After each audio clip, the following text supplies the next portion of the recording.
with our patient who has whiplash. So we're just gonna do some mobilizations with some movement. And first I'm gonna get a pain scale. So on a scale of 1 to 10, what would you rate your pain right now? Probably like a 6. A 6? Okay, and then we'll see how much rotation she has. So I want you to go until you have some pain, okay? So go ahead and rotate to the left.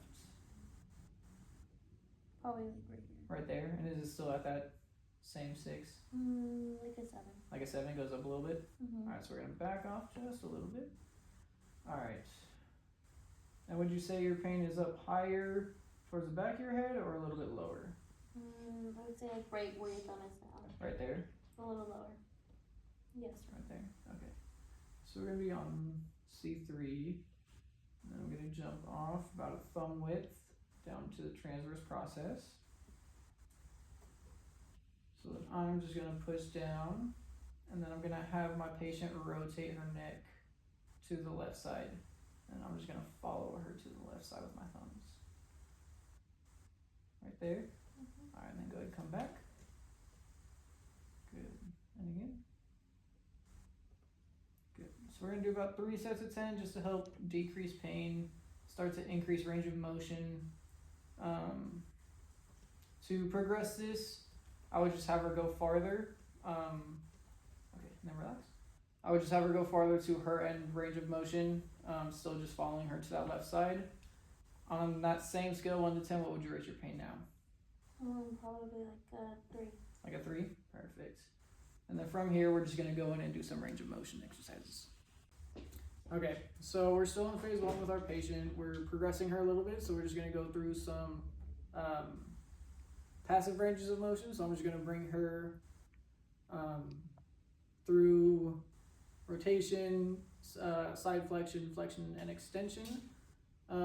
So for this, I want you a little bit of like feeling uncomfortable is okay, but if you start having like sharp pain or if it just like exacerbates your symptoms, then I want you to let me know and we'll stop, okay? Okay. Alright, so then I'm just gonna come around the top of her head and we're just gonna go down. Just let me know when. Right there. Right there, good. And then we'll come back up and we'll come back into extension. Right there, good. And we'll go over. Right there. Right there, alright. And we'll come back. Right there. Right there. Alright, and we'll do some lateral flexion. That's fine. Right there. Right there. Right there, okay. Perfect. So I'll do about 3 sets of 5 passes, just to help start increasing some of that range of motion and still decreasing pain. Okay, so we are in phase 2. We're working on strength for this phase. I'm going to have him do a ball roll. So using his forehead, he's gonna place the ball on his forehead against the wall. And he's going to look over his right shoulder first as far as he can go. And then come back to the middle. And then go over his left shoulder as far as he can, and then come back to the middle, and that's 1 rep. He's gonna do 2 sets of 10. And then this shouldn't cause him any pain. If it does, then we will limit the amount of times he's doing it or how far he's going in his rotation. Okay, so we are in phase 3. We're gonna be working on proprioception. So I'm gonna have my patient, Jillian, she's gonna balance this box on her head. It's not very heavy.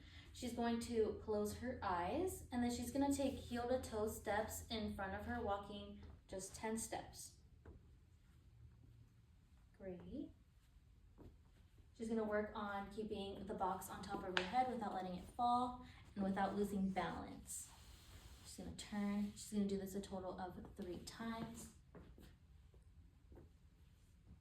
So 3 sets of 10 steps. And this shouldn't cause her any pain. If it does, we can lower the weight on her head or how long she's taking steps for. Okay, so we're in phase 4 of rehab for our whiplash patient who's a vaulter. We're going to try to strengthen up her neck and also provide her with some functional movements. So I'm going to have her do a headstand. So So we're gonna do triangle position, so hands are a little further back, head a little bit forward in front of the hands, and then gonna kick up against the wall. Hold it for 10 seconds, and then she'll come back down. So we're gonna make sure we reassess symptoms. If this exacerbates any of the symptoms, then we won't do this exercise. And then we wanna make sure that the pain level is below a 2 out of 10.